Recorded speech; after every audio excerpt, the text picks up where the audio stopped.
ಪಟ್ಟಣದಲ್ಲಿ ನಡೆದ ಸುದ್ದಿಗೋಷ್ಠಿಯಲ್ಲಿ ಬಿಜೆಪಿ ಮುಖಂಡರು ಸ್ಥಳೀಯ ಶಾಸಕರ ಅಭಿವೃದ್ಧಿಯ ಕಾರ್ಯಗಳ ಬಗ್ಗೆ ಟೀಕಾತ್ಮಕವಾಗಿ ಪ್ರತಿಕ್ರಿಯಿಸಿದ್ದಾರೆ. ಬಿಜೆಪಿ ಜಿಲ್ಲಾ ಪ್ರಧಾನ ಕಾರ್ಯದರ್ಶಿ ಬಸವರಾಜ ಬೆಣ್ಣೂರ್ಕರ್ ಮಾತನಾಡಿ, ಚಿತ್ತಾಪುರ ಕ್ಷೇತ್ರದಲ್ಲಿ ಕಳೆದ 5 ವರ್ಷಗಳಲ್ಲಿ ರಸ್ತೆ ದುರಸ್ತಿ ಕಾರ್ಯಗಳನ್ನು ಪುನಃ ನಡೆಸುವುದನ್ನೇ ಅಭಿವೃದ್ಧಿ ಎಂದು ಹೇಳಲಾಗುತ್ತಿದೆ ಎಂದು ಆರೋಪಿಸಿದರು. 3 ಬಾರಿ ಶಾಸಕರಾಗಿದ್ದು ಸಚಿವರಾಗಿ ಕಾರ್ಯನಿರ್ವಹಿಸಿರುವ ಪ್ರಿಯಾಂಕ್ ಖರ್ಗೆ ಅವರ ಕ್ಷೇತ್ರದಲ್ಲಿ ಹೊಸ ಯೋಜನೆಗಳಿಗಿಂತ ಹಳೆಯ ಕಾಮಗಾರಿಗಳನ್ನೇ ಮತ್ತೆ ಉದ್ಘಾಟಿಸುವ ಕಾರ್ಯ ಮಾಡುತ್ತಿದ್ದಾರೆ ಎಂದು ಹೇಳಿದರು. ರೂಪಾಯಿ 1,000 ಕೋಟಿ ಅಧಿಕ ಅನುದಾನ ತರಲಾಗಿದೆ ಎಂದು ಹೇಳಲಾಗುತ್ತಿದೆ. ಆದರೂ ಅದರಲ್ಲಿ ಬಹುತೇಕ ಹಳೆಯ ಯೋಜನೆಗಳೇ ಸೇರಿವೆ. ಕೊಳಚೆ ನಿರ್ಮೂಲ ಮಂಡಳಿಯ ಮೂಲಕ ನಿರ್ಮಿಸಲಾದ ಸುಮಾರು 1000 ಮನೆಗಳನ್ನು ಈಗಾಗಲೇ 2 ಬಾರಿ ಉದ್ಘಾಟಿಸಲಾಗಿದೆ.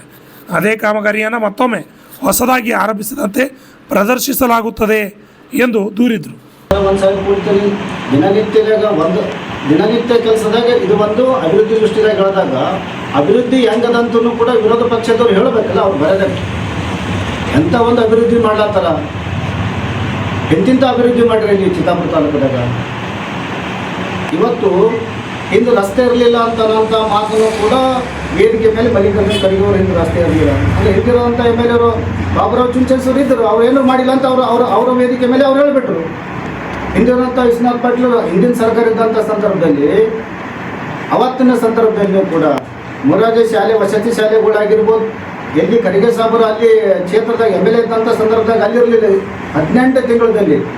18 ತಿಂಗಳಲ್ಲಿ ಚಿತ್ತಾಪುರದ ಚಿತ್ರಣವನ್ನೇ ಬದಲಾವಣೆ ಮಾಡಿದಂಥ ಉದಾಹರಣೆ ನಮಗೆ ಇವತ್ತಿನ ಇಬ್ಬರು ಸಮ್ಮಿಶ್ರ ಸರ್ಕಾರ ಇದ್ದೀವಲ್ಲ, ಆ ಸರ್ಕಾರದಲ್ಲಿ ಆದಂಥ ಅಭಿವೃದ್ಧಿಗಳು ಇವತ್ತು ಕಾಲೇಜ್ ಆಗಿರ್ಬೋದು, ಶಾಲೆಗಳಾಗಿರ್ಬೋದು, ಕಟ್ಟಡಗಳು ಕಟ್ಟಿರ್ಬೋದು. ಇವರು ಕಟ್ಟಡಗಳು ಕಟ್ಟಿರ್ಬೋದು. ಕಟ್ಟಡ ಕಟ್ಟೋದಕ್ಕೆ ಆಂಧ್ರ ನಿಂತಿಗೆ ಯಾರೋ ಕಾಂಟ್ರಾಕ್ಟರ್ ಕರ್ಕೊಂಬಂದಿಗೆ ಕಟ್ಟಡ ಕಟ್ಟೋದು ಛಲ ಆಗಿರ್ಬೋದು.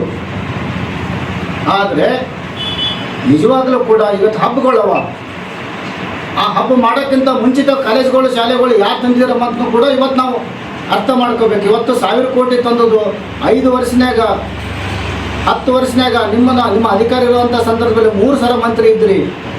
ಇವತ್ತು ನೀವು ಮಾಡೋದು ಏನಂತಂದ್ರೆ ಒಂದು 5 ವರ್ಷನ್ಯಾಗ 3 ಸಲ ರೋಡ್ ಮಾಡೋದು, ಅದು ನಿಮ್ಮ ಅಭಿವೃದ್ಧಿ. ಆದರೆ ಜನರ ಭಾವನೆಗಳಿಗೆ ಸ್ಪಂದಿಸಂತ ನಿಮ್ದೇನು ಕೆಲಸಗಳವ? ಅಭಿವೃದ್ಧಿ ಮಾಡೋ ವಿಷಯದಲ್ಲಿ ನಾವೇನು 2 ಮಾತಿಲ್ಲ. ಆದರೂ ಒಂದೇ ಅಭಿವೃದ್ಧಿಗಳು ಒಂದೊಂದು SCP ಆಗಿರ್ಬೋದು, TSP ದುಡ್ಡು ಆಗಿರ್ಬೋದು, ರಸ್ತೆಗಳಾಗಿರ್ಬೋದು, 5 ವರ್ಷನಾಗ 3 ಸಲ ರಸ್ತೆಗಳು ಮಾಡೋಂಥ ಕೆಲಸ ನಿಮ್ಮವ. ಇದೇ ನಿಮ್ಮ ಅಭಿವೃದ್ಧಿ. ಇವತ್ತು ಜನರಿಗೆ ಮೂಲಭೂತವಾದಂಥ ಸೌಕರ್ಯಗಳನ್ನು ಇವತ್ತು ಇವತ್ತು ನೌಕರಿ ಕೊಡುವಂಥ ಕೆಲಸ. ಯಾಕಂದ್ರೆ ನೀವು ITBT ಸಚಿವರಾಗಿದ್ದರೂ ಕೂಡ ಈ ಚಿತ್ತಾಪುರ ಮತಕ್ಷೇತ್ರದ ಜನರಿಗೆ, ನಿಮ್ಮ ವೋಟರ್ಸ್ಗಳಿಗೆ. ಬಿಜೆಪಿ ಮಂಡಲ ಅಧ್ಯಕ್ಷ ರವೀಂದ್ರ ಸಜ್ಜನ್ ಶೆಟ್ಟಿ ಮಾತನಾಡಿ, AICC ಅಧ್ಯಕ್ಷರು ಉನ್ನತ ಹುದ್ದೆಯಲ್ಲಿ ಇದ್ದು ದೇಶದ ಪ್ರಧಾನಿಯವರ ಬಗ್ಗೆ ಅವಹೇಳನಕಾರಿ ಪದ ಬಳಕೆ ಮಾಡಿರುವುದನ್ನು ಖಂಡಿಸಿದರು. ಹೈಕಮಾಂಡ್ ಸ್ಥಾನದಲ್ಲಿರುವವರು ಇಂತಹ ಹೇಳಿಕೆ ನೀಡಿರುವುದು ಸರಿಯಲ್ಲ ಎಂದು ಅಭಿಪ್ರಾಯಪಟ್ಟರು. ಪ್ರತಿ ಗ್ರಾಮಕ್ಕೂ ಕೋಟ್ಯಾಂತರ ರೂಪಾಯಿ ಅನುದಾನ ನೀಡಲಾಗಿದೆ ಎಂದು ಹೇಳಲಾಗುತ್ತಿದೆ. ಆದರೆ ಗ್ರಾಮಗಳಿಗೆ ಭೇಟಿ ನೀಡಿದರೆ ರಸ್ತೆ ಹಾಗೂ ಮೂಲ ಸೌಕರ್ಯಗಳು ಸ್ಥಿತಿ ಬೇರೆ ಚಿತ್ರಣ ತೋರಿಸುತ್ತದೆ. ಅಧಿಕಾರಿಗಳ ಮೇಲೆ ನಿಯಂತ್ರಣ ಇಲ್ಲದಿದ್ದರೆ ಅಭಿವೃದ್ಧಿ ಸಾಧ್ಯವೇ ಎಂದು ಪ್ರಶ್ನಿಸಿದರು. ವಿಶ್ವಪ್ಪ ನಾಯಕ ಇಡೀ ಜಗತ್ತಿನಾಗಿಲ್ಲ ಅಂಥ ನಾಯಕರ ಬಗ್ಗೆ ಇವರು ಟೀಕೆ ಮಾಡ್ತಾರೆ. ಸ್ವತಃನೇ ಸೋನಿಯಾ ಗಾಂಧಿ ಅವ್ರದ್ದು ಗುಲಾಮರದಾರ. ಯಾಕಂದರೆ ನಿಮ್ಗೆ ಗೊತ್ತಿರ್ಬೇಕು, ಬೆಂಗಳೂರಿನಾಗ ಈ ಅಧಿಕಾರ ಹಸ್ತಾಂತರ ಒಳ ಜಗಳ ಕಾಂಗ್ರೆಸ್ ನಡೆದಾಗ ನಾನು ಏನು ಹೆಲ್ಪ್ಲೆಸ್ ಇದ್ದೀನಿ, ನಾವು ಹೈಕಮಾಂಡ್ ಹೇಳ್ತಾರೆ. ಸ್ವತಃನೇ ಅವರು AICC ಅಧ್ಯಕ್ಷರು, ಅವರೇ ಸುಪ್ರೀಂ ಇರ್ಬೇಕಂದ್ರೆ. ಬಟ್ ಅವ್ರೇನು ಹೇಳ್ತಾರೆ ಅಂದ್ರೆ, ನಾನು ಹೈಕಮಾಂಡ್ ಹೋಗಿ ತಿಳಿಸ್ತೀನಿ ಅಂದ್ರೆ ಸ್ವತಃ ಅವರೇ ಗುಲಾಮರದ್ದು, ಇನ್ನೊಬ್ರಿಗೆ ಗುಲಾಮ ಅಂತ ಅನ್ನೋದಕ್ಕೆ ನಾವು ಅತ್ಯಂತ ಉಗ್ರವಾಗಿ ಖಂಡಿಸ್ತೀನಿ. ಮೋದಿ ಟ್ರಂಪ್ನ ಇದಾರ ಗಂಡಾದ್ರೆ ಅವರೇನೋ ಗುಲಾಮಲ್ಲ. ಯಾಕಂತಂದ್ರೆ ಯಾರಿಗೂ ಅವ್ರು ಬಗ್ಗಲ್ಲ. ಯಾಕಂತಂದ್ರೆ US ಡೀಲ್ ಆದ್ಮ್ಯಾಗ ಸ್ವತಃ ಅವರೇ ಬಂದು ಸರೆಂಡರ್ ಆಗಿ ಮೋದಿ ಹತ್ರ ಅದು ಟ್ರೇಡ್ ಡೀಲ್ ಮಾಡ್ಕೊಂಡಿದ್ದಾರೆ. ಮೋದಿ ಅಂತಂದ್ರೆ ವಿಶ್ವನೇ ಅವ್ರಿಗೆ ಅತ್ಯಂತ ಗೌರವ ಕೊಡುವಂಥ ನಾಯಕರಾದ. ಅದಕ್ಕೆ ಅವ್ರೇನು ಪದ ಬಳಸ್ಯಾರ, ಅದಕ್ಕೆ ನಾನು ಉಗ್ರವಾಗಿ ಖಂಡಿಸ್ತೀನಿ. ಮತ್ತು ಅವ್ರು ಯಾವಾಗಲೂ ಏಕವಚನದಾಗ ಮಾತಾಡ್ತಾರೆ. ಖರ್ಗೆ ಸಾಹೇಬರು ಮೋದಿಯವ್ರ ಬಗ್ಗೆ, BJP ಅವ್ರ ಬಗ್ಗೆ. ಅದನ್ನು ಅಂತ, ಯಾಕಂದ್ರೆ ಅವ್ರ ಸ್ಥಾನಕ್ಕೆ ಅದು ಗೌರವ ಅದಲ್ಲ. ಎರಡನೇದು, ಈ ಮೊನ್ನೆ ಏನು ಹೇಳಿದ್ರು CM ಬರ್ತಾರ ಅಂತೇಳಿ ತಿಂಗಳಿಂದ ಅವ್ರಿಗೆ ಪ್ರಚಾರ ನಡೆದಿತ್ತು.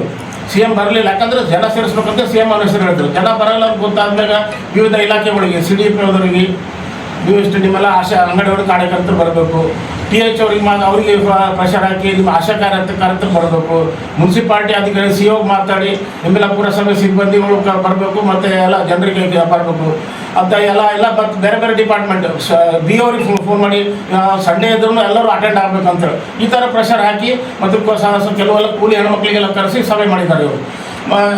ಯಾಕಂತಂದ್ರೆ ಇವರು ಜನ ಬರಲ್ಲ ನಿರೀಕ್ಷೆ ಇದ್ದಾಗ ಈ ಥರ ಬಾಂಬ ಮಾರ್ಗಕ್ಕೆ ಹೋಗ್ಯಾರ.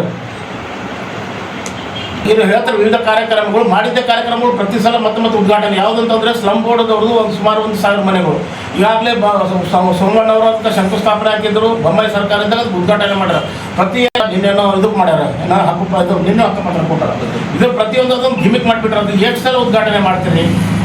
ಮತ್ತೆ ಮೊನ್ನೆ CM ಬರ್ತಾರ DC ಬರ್ತಾರ ಅಂತ ಹೇಳಿದ್ರಲ್ಲ, ಈ ಯಾದಗಿರಿ ಕ್ರಾಸಿಂದ ಚಿತ್ತಾಪುರ ತನಕ ರೋಡ್ ರಿಪೇರಿ ಮಾಡ್ಯಾರ. ಅದು ಹೆಂಗೆ ಮಾಡ್ಯಾರ ಅಂದ್ರೆ ತಿರುಪತಿ ಕಟಿಂಗ್ ಮಾಡ್ದಂಗೆ, ಅದು ಅರ್ಧ ಮಾಡೋದು ಬಿಟ್ಬಿಡೋದು. ಅದು ಏನು ಒಂದೇ ಸೈಡ್ ಮಾಡ್ಯಾರ. ರೋಡಿಂದ 2 ರೋಡ್ ಅದು ಪೂರ ಸಂಪೂರ್ಣ ಹಾಫ್ ರೋಡ್ ಒಂದು 3-4 ಕಿಲೋಮೀಟರ್ ರೋಡ್ ಮಾಡಿದ್ದಾರೆ. ಇವರು ಇಡೀ ತಾಲೂಕದಾಗ ಯಾವುದೇ ಕ್ಷೇತ್ರ ಯಾವುದೇ ಏರಿಯಾದಾಗ ಹೋಗ್ರಿ, ಒಂದು ಕಡೆನೂ ನಿಮ್ಗೆ ರೋಡ್ ಇಲ್ಲ. ಸ್ವಲ್ಪ 4 ನೀವು ಸನ್ನತಿಗೆ ಹೋಗ್ರಿ, ಈ ಕಡೆ ಎಲ್ಲ ಹಳ್ಳಿಗಳದಾಗ ಹೋಗ್ರಿ, ಎಲ್ಲಿ ರೋಡ್ಗಳು ಒಂದು ಸ್ಥಿತಿ ಸರಿಯಾಗಿಲ್ಲ. ಅಂಥ ಒಂದು ದೈನಂದಿನ ಸ್ಥಿತಿ ತಾಲೂಕದಾಗ ಇವರು 1,000 ಕೋಟಿ 2,000 ಕೋಟಿ ಅಂತ ಇವರು ಒಂದು ನಾಟಕ ಮಾಡ್ತಾರೆ. ಇವರು ನೀವು ನೋಡ್ರಿ, ನೀವು ಪತ್ರಕರ್ತರು ನಾನು ನಿಮ್ಗೆ ರಿಕ್ವೆಸ್ಟ್ ಮಾಡ್ತೀನಿ, ನೀವು ಯಾವ ಕ್ಷೇತ್ರದಾಗ ರೋಡ್ಗಳು ಚಲೋ ನೋಡ್ರಿ. ಇವು ವಾಡಿ ಮತ್ತು ಚಿತ್ತಾಪುರಗಳಾಗ ಎಲ್ಲ ಡ್ರೈನ್ ತುಂಬಿ, ವಾಡಿ ಅನ್ನೋದಂತೂ ಸ್ಲಮ್ಗಿಂತ ಹತ್ತಾಗ್ಬಿಟ್ಟದ. ಅಷ್ಟು ಗಟರ್ಗಳು ತುಂಬಿ ಅಲ್ಲಿ ಸ್ಮೆಲ್ ನಾರ್ತಿದ್ದಾವೆ. ಗುರು ತುಂಬ ಹಂದಿ ನರಿ ನಾಯಿಗಳೆಲ್ಲ ವಾಶ ಮಾಡಿಬಿಟ್ಟಾವ. ವಾಡಿ ಪರಿಸ್ಥಿತಿ ಹೆಂಗದ. ಇವ್ರೇನೋ ಹೇಳ್ತಾರೆ, ನಾವು ಭಾಳ ಅಭಿವೃದ್ಧಿ ಮಾಡೀವಿ ಅಂತ ಹೇಳ್ತಾರೆ. ಸ್ವತಃ ಪ್ರಿಯಾಂಕ್ ಅವರೇ ಚೀಫ್ ಆಫೀಸರ್ ಮೇಲೆಲ್ಲ ಹರಿಹಾಯ್ದಾರೆ. ನೀವು ಹೈಬಸ್ ಲೈಟ್ಗಳು ಚಾಲೂ ಮಾಡಿಲ್ಲ ಅಂತ. ನಾಳೆ ಕಾರ್ಯಕ್ರಮದ ಇವತ್ತು ಮಾಡಿದ್ರೆ ಹೇಳುತ್ತೆ. ಯಾಕಂದ್ರೆ ಅಧಿಕಾರಿಗಳ ಮೇಲೆ ಅವ್ರು ಹಿಡಿತಾನೆ ಇಲ್ಲ. ತಿಂಗಳಿಗೋ 2 ತಿಂಗಳಿಗೊಮ್ಮೆ ಬರ್ತಾರೆ. ಈಗ ನಮ್ದು ಸುಮಾರು MP ಎಲೆಕ್ಷನ್ ಆಗಿ 2 ವರ್ಷ ಆಯ್ತು. ನಮ್ಮ MP ಸಾಹೇಬ್ರ ಕಡೆ ಕ್ಷೇತ್ರ ಕಡೆಗೆ ಬಂದಿಲ್ಲ. ಮೊನ್ನೆ ಅಷ್ಟು ಕಾರ್ಯಕ್ರಮ ಮಾಡ್ಯಾರ ಅವರು. ಆ MP ಸಾಹೇಬ್ರೆ ಇದ್ದಿದ್ದು ಅವ್ರಿಗೇನು ಮೋಸ್ಟ್ಲಿ ದಿಗ್ಬಂಧನ ಹಾಕಿದಾರೋ ಗೃಹ ಬಂಧನ ತೆಗಿತಾರೋ ಗೊತ್ತಿಲ್ಲ. ಯಾಕಂದ್ರೆ ಕ್ಷೇತ್ರಕ್ಕೆ ಅವ್ರು ಒಂದು ಗೆದ್ದ ಮೇಲೆ ಈ ಕಡೆ ಒಂದು ಸಲ ಏನೋ ಸನ್ಮಾನ ಕಾರ್ಯಕ್ರಮ ಬಂದವ್ರು 2 ವರ್ಷ ಆಗಲೇ ಬರ್ತಾರೆ. ಇಲ್ಲಿ ಕ್ಷೇತ್ರಕ್ಕೆ ಬಂದಿಲ್ಲ. ಈ ಥರ ಇವರು ಎಲ್ಲ ಇಟ್ಕೊಂಡು ಬರೀ ಟೀಕೆ ಮಾಡೋದು, ಆ BJPದವರು ಬೈಯೋರು, ಇದೇ ಕೆಲಸ ಆಗ್ಯದ ಎಂದು. ಆದರೆ ಮತ್ತು ಇವರು ಯಾವಾಗಲೂ RSS ಬೈ ಅಂತ ಪ್ರಿಯಾಂಕ್ ಅವರು ಈ ಸಲ ಒಂದು ಒಳ್ಳೆ ಬೆಳವಣಿಗೆ ಏನಪ್ಪ ಅಂತಂದರೆ, ಭಾಷಣ ಮಾಡೋತ್ತಿಗೆ ಇವ್ರು ಏನು ಹೇಳೋದಂದ್ರೆ ಬೋಲೋ ಭಾರತ್ ಮಾತಾ ಕಿ ಜೈ ಅಂತ ಹೇಳಿ. ಅದಕ್ಕೆ ನಾವು ಭಾಳ ಸ್ವಾಗತಿಸ್ತೀವಿ. ಯಾಕಂದರೆ ಅದು ಸ್ಲೋಗನ್ ನಮ್ದು. ಅದು ಮೋಸ್ಟ್ಲಿ ಅವ್ರಿಗೆ RSS ಬೈದು RSS ಮೇಲೆ ಅವ್ರಿಗೆ ಏನು ಪ್ರೀತಿ ಆಗಿರಬೇಕು. ಅದಕ್ಕೆ ಭಾರತ್ ಮಾತಾ ಕಿ ಜೈ ಅಂತಾರೆ. ಯಾಕಂದ್ರೆ ಇವ್ರು ಕಾಂಗ್ರೆಸ್ ಸಂಸ್ಕೃತಿ ಒಳಗೆ ಭಾರತ್ ಮಾತಾ ಕಿ ಜೈ ಅಲ್ಲ, ಸೋನಿಯಾ ಮಾತಾ ಕಿ ಜೈ, ಇಟಲಿ ಮಾತಾ ಕಿ ಜೈ, ರಾಹುಲ್ ಪಿತಾ ಕಿ ಜೈ ಅನ್ನೋದು ಇವ್ರದ್ದು ಸಂಸ್ಕೃತಿ. ಫಸ್ಟ್ ಟೈಮ್ ಪ್ರಿಯಾಂಕ್ ಅವರು ಭಾರತ್ ಮಾತಾ ಕಿ ಜೈ ಅಂತಾರೆ. ಅದು ನಮ್ಗೆ ಭಾಳ ಖುಷಿ ಕೊಟ್ಟದ. ಅದು ನಮ್ಮ ಸ್ಲೋಗನ್ನು. ಅದಕ್ಕೆ ನಾವು ಅದಕ್ಕೂ ಸ್ವಾಗತ ಮಾಡ್ತೀವಿ. ಅದಕ್ಕೆ ನಾನು ಇಷ್ಟೆಲ್ಲ. ಈ ಸಂದರ್ಭದಲ್ಲಿ ಮಲ್ಲಿಕಾರ್ಜುನ್ ಎಮ್ಮೆನೂರ್, ಸುರೇಶ್ ರಾಠೋಡ್, ಚಂದ್ರಶೇಖರ್ ಅವಂಟಿ ಮಾತನಾಡಿದರು. ಪುರಸಭೆ ಮಾಜಿ ಅಧ್ಯಕ್ಷ ನಾಗರಾಜ್ ಬಂಕಲ್ಗ, ಆನಂದ್ ನರ್ಬೋಳ್, ರಮೇಶ್ ಬೊಮ್ಮನಹಳ್ಳಿ, ದೀಪಕ್ ಹೊಸೂರ್, ಶ್ಯಾಮ್ ಮೇಧಾ, ನಾಗರಾಜ್ ಉಗರ್ ಸೇರಿದಂತೆ ಹಲವರು ಉಪಸ್ಥಿತರಿದ್ದರು. ಅಣ್ಣಾರೈ ವಿವಣಿ, RJ32 ಕನ್ನಡ ನ್ಯೂಸ್, ಚಿತ್ತಾಪುರ್.